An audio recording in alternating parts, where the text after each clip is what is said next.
Welcome to Inside Pride, where we take a peek into the San Francisco LGBT Pride Celebration Committee's mission to educate the world, commemorate our heritage, celebrate our culture, and liberate our people. If the board was here, we would all be doing that at one time. My name is Carolyn Wysinger. I am the board president of San Francisco Pride, and I'm so excited to have you here with our fabulous guest for our first official interview of our Inside Pride online magazine. Today, we are chatting with Honey Mahogany. Honey, are you there? Are you with me? I'm here. Thanks for having me, Carolyn. Oh, you're certainly welcome. Honey, most people are going to know who you are, but for those who are new to San Francisco Pride, tell us a little bit about yourself. Well, I am a drag queen here in San Francisco. I'm actually a San Francisco native. I grew up here, and I'm also a social worker by training. I got my MSW right here in the Bay Area at UC Berkeley. And some of the things that I currently am working on, I actually serve as the third vice chair of the San Francisco Democratic County Central Committee. I know that's a long name, but it's basically the Democratic Party of San Francisco. And when I won that election this past March, almost a year ago now, I became the first Black trans person elected in the state of California. So that was, I was really honored to be able to do that, to be the first, but hopefully the first of many. I'm a co-founder of the Transgender Cultural District. I'm a co-owner of the Stud Bar. And I also currently work as a legislative aide to Supervisor Matt Haney. And I was on RuPaul Drag Race like 500 years ago. So there's that too. It was only 500 years ago. That's not long at all. And don't feel bad about San Francisco Democratic Central Committee being long. You could be in the Contra Costa County Democratic Central Committee. That's even longer. Oh, yes. I'm very familiar with, actually, I used to work in Contra Costa County. I worked at the Rainbow Community Center for a long time. Oh, yeah. That's where we used to meet for the Lambda Democratic Club. See how all these connections go together, people? So, small gay world. It's a very small, and it's getting smaller. I'm not going to get into that with you today, honey. What does San Francisco Pride mean to you? Well, San Francisco, I am very honored to live in San Francisco and really feel very connected to the city. Again, I was born and raised here. And so I feel very prideful about San Francisco in general. And so for me, San Francisco Pride is about honoring, I think, the rich history that San Francisco has in the LGBT civil rights movement.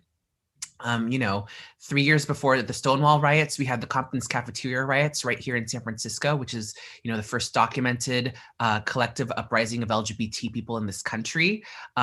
It's about a spirit of protest and a spirit of really just celebration of who we are as a community and being true to ourselves. So San Francisco Pride means all of that and more to me.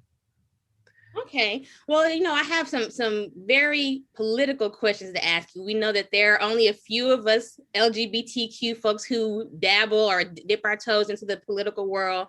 And if our producers here at Inside Pride are going to keep their promise to me, we're going to air this during a week where we are going to be celebrating LGBTQ political leaders. So we know that with Shaman Walton being elected president of the Board of Supervisors, the two most powerful positions at City Hall are going to be held by Black leaders. What does this mean for the city's Black communities? Well, I think that, it always is important to have representation. I think especially for people who are growing up in San Francisco, like I remember when I was growing up here, the fact that we had Willie Brown as our mayor for quite a long time really had an impact on me, because then it was like, oh, look, there are people that look like me that are of my skin color who are in power. And, when you're being teased for, being Black and queer and all these other things, I think seeing things like that is really important, because it makes you realize that it's not the whole world that's against you and that people can succeed, people that look like you can succeed. And then I think there's another side to it, which I think is, I think that just because somebody is Black or just because somebody's LGBT doesn't mean that they're always working on behalf of the community, right? And so I think it's up to the rest of us to all hold our elected officials accountable, especially when they, are saying that they represent our community. And I really, have a lot of optimism about the direction that our city is heading in. And I'm very happy to see that our mayor and the president of the board are representative of the African American community, because it's a community that has been here in San Francisco for a very long time, has created a lot of the culture that we love most about San Francisco, and unfortunately has been underserved and largely not just ignored but pushed out of the city that our community helped build. So yeah, I think that it's great, and we still have a lot of work to do.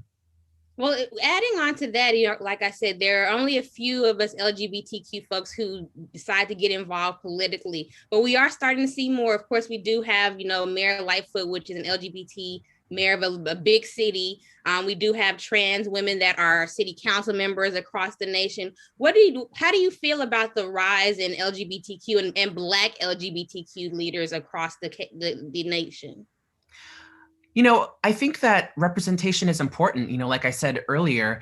And I think especially when there are people with multiple identities who, have intersectional identities that help to inform their points of view and hopefully the decisions that they make. I think that that's a wonderful thing, because we live in very diverse communities. And so the more perspectives that someone can bring to the table, I think the more reflective of our general population, of the people who are most in need, they are going to be. And so I think that that's, again, a really powerful statement. I mean, additionally, it's like, being just Black is hard enough when it comes to, getting a job, when it comes to running for office, all these different things. And then being LGBT on its own is also, has its own challenges. And so having the two together makes it, I think, doubly hard on those who are running for office, who are, just trying to navigate all these different systems, because, they may feel like, because they have these two identities, that they don't always work together, or they may feel like they're not completely accepted by the LGBT community, and so they don't fully have their support because they're Black, or vice versa. And so I think it's a real achievement when someone like that is able to get elected into office. But again, just because they are Black and LGBT, or trans, or whatever, doesn't necessarily mean that they can't make mistakes, or that they're going to be completely representative of our communities, because our communities, as we know, are extremely diverse in and of themselves. We are not a cultural monolith. And so, I wish them the best of luck. And I think, again, like, it's all of our jobs to really hold these politicians accountable, right? I mean, that's the role of community. That's the role of activists, is to push our politicians to do more and to be brave and stand up for, what they believe in and what we elected them to do. Absolutely. I heard Alicia Garza say, it's not just enough to elect folks who represent you, but they have to share your values. If they don't share your values, they can't push policy that are going to help you, right? Exactly. So let me ask you this. We're at of course, the beginning of the Biden-Harris administration. And one thing that we see are a lot of people who have policy packets and policy agendas that are going forward. I saw a wonderful one from the National Black Justice Coalition. I believe it was the Black Futures Lab that had a policy packet that went out as well. What do you think is the number one policy proposal on your wish list regarding Black LGBTQ San Francisco? Geez, what is one of the things that is on my wish list for Black LGBTQ San Francisco? I mean, I think that policy-wise,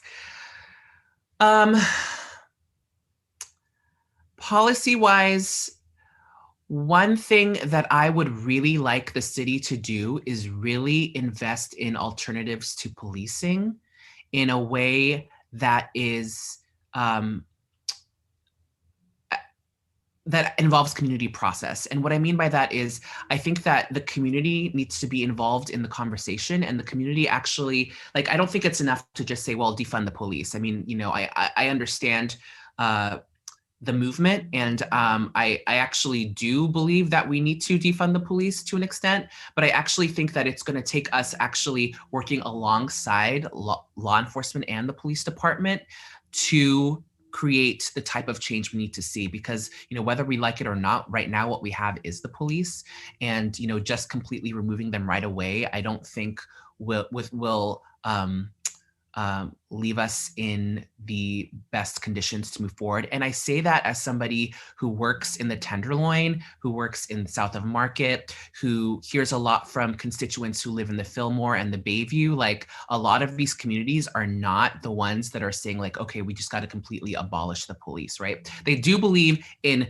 removing some funding and using some of that funding for community alternatives that will keep our children out of prison, that will provide education, job opportunities, just to reinvest in our communities so that we can build them stronger and so that less of them fall through the cracks. But I think a lot of them also, on the other hand, are the ones who are the victims of violence, and not just from police, who are the ones whose neighborhoods are overrun by drug dealing and resulting drug addiction and homelessness, and who are calling for things like more foot patrols and more police presence because they don't know what else to do and they don't have the tools necessary to do it. And community policing as it exists now on its own isn't enough in those neighborhoods. And we hear this from the people who are living there, from people of color themselves, right? It's not just people looking on the outside saying like, we need to do these actions. And so I think it's going to take, I do believe that we can get there and that we should be defunding the police, but I think it's going to take us working for now alongside law enforcement to figure out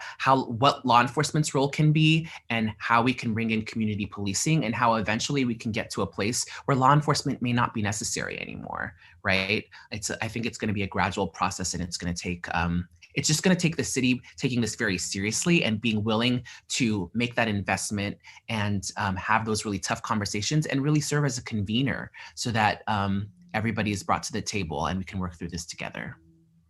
It's so good that you brought up law enforcement and, justice in our communities. We know that DA Chesa Boudin is committed to restorative justice, especially for people of color.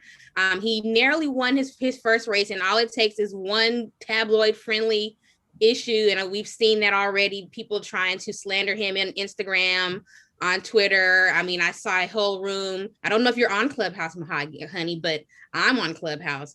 And I was in a very interesting room where they were attempting to slander the DA, and then he magically showed up in the audience. It was a lot of fun.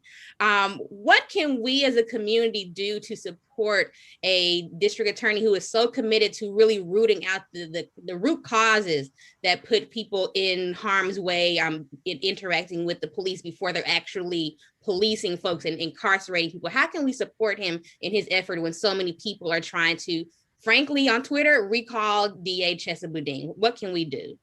Well, I think it's important to be equally vocal about supporting our DA. And, I think a lot of the facts about what is happening in our city right now are not being portrayed accurately, right? I think that, people are running with small bits of information and talking about how Chesa Boudin isn't doing his job when, he's prosecuting just as many people as the previous DA. There are some issues that he's having to deal with that the previous DA didn't have to deal with, right? I mean, that being the pandemic and the fact that courthouses and jails are being cleared out, cases aren't being able to be heard. And so there's a lot of issues that he's coming up against. But, I don't want to sound cavalier about this because I do think that this is actually really hard. But I think part of the reason that there has been some dysfunction is because, again, that, various agencies aren't working together very well yet. And I think that I do know that Chesa is working on that. I think he's working on having a better relationship with law enforcement and the police so that they could figure out how to work more collaboratively together and address some of the things that we're seeing on our streets. I also know that our district attorney also has assigned specific DAs to each supervisorial district so that we can work closely together with his office to make sure that they're seeing and addressing the things that we need them to address in our districts. And so I think that, again, I think it's going to take us getting more involved. I know that he also hosts many town halls and community sessions and is constantly soliciting feedback from the community because he's someone who really values the community's input and wants to work alongside those folks who are impacted by a lot of these policies that we were just talking about, right? And so I think in all of those ways, being vocal of our support and as well, right? I mean, he needs people to back him up just as people are tearing him down.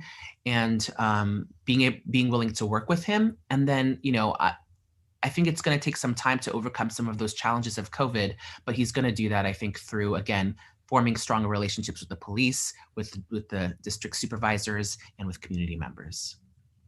Okay. Well, honey, who are the young up and coming Black LGBTQ leaders who inspire you? And I keep reminding myself I'll be 42 this week, so I'm not young and up and coming anymore. who's a young and up and coming leader that inspires you? Yeah, I mean, there are very many people who inspire me right now, and my focus is usually very local.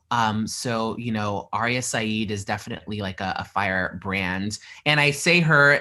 I mean, it's like I've worked so closely with her, and I don't know if I would consider her new and up and coming, but I just see her trajectory rising so quickly. I mean, and she's,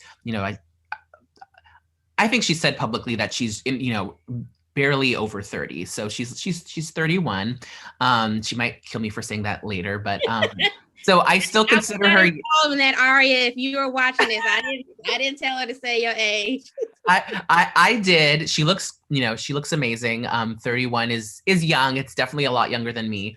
So I just am so impressed by her. I think that she has taken the transcultural district and really just like, there's so much that is being done right now. It's expanding its programming in terms of, the cultural programming it's doing and the events that it's producing. I mean, the Winter Gala literally was one of the best online events that I have seen. I have seen since COVID. But additionally, they launched their entrepreneurship program, which is ongoing, helping, trans folks get their business plans together and providing seed funding for them to start their own businesses. They're starting a new housing program where they're subsidizing the rents of trans people to live in the city. They are working on so many different things, specific to COVID, including, relief packages so that people can buy groceries and stipends. And they did a testing day. And just they're doing such incredible work on so many different levels. And a lot of that is due to Aria's leadership and vision. So I definitely think that she's someone to watch out for, and she's going to continue to do bigger and better things.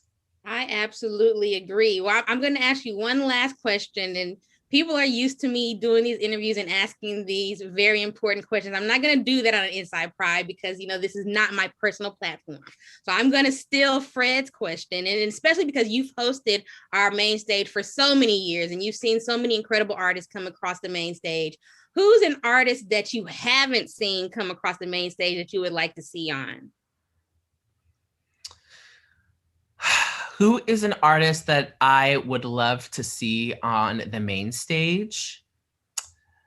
I know someone, and I don't think she's been on our main stage yet, but I think she is so incredible, and she is a bit of a homegrown talent. Like, I think she really started performing here in San Francisco, and that is Sancha. She is so good. She is a Latinx performer. I believe she's based in LA now. But I just remember seeing her perform at like Rebel and, at Truck and the Stud and all of these, and, in Golden Gate Park and all of these places locally before she kind of has blown up across the scene. She's fantastic. I also would love to see Nomi Ruiz. Yeah, she, Hercules Love Affair, Nomi Ruiz performing at San Francisco Pride, I think would be extra epic as well. Okay, well, honey, like I said at the beginning, most people here know you and know how to find you. But for that one person who's watching this who doesn't know where they can find Honey Mahogany, where can they find you in the interwebs? Twitter, Instagram, Clubhouse? We're going to get you on Clubhouse, honey. Where can we find you? I have an invite for Clubhouse like sitting in my phone. I haven't signed up yet. Do it now. I don't advocate for people burning Clubhouse invites. So people can find me on all different social medias, not yet Clubhouse, but maybe I'll try and do that today. Twitter, it's Honey Mahogany, Facebook, you can also find me Honey Mahogany, Instagram, it's all I think just Honey Mahogany. So yeah, would love to see you there. Reach out to me, say hi. Well, thank you so much for joining us. Why I keep calling you Mahogany? Because I was watching Mahogany yesterday. That's exactly why. Thank you so much for joining me, honey. And thank you all for joining us here today. Look for another episode of Inside Pride next month. Thank you so much. Thank you.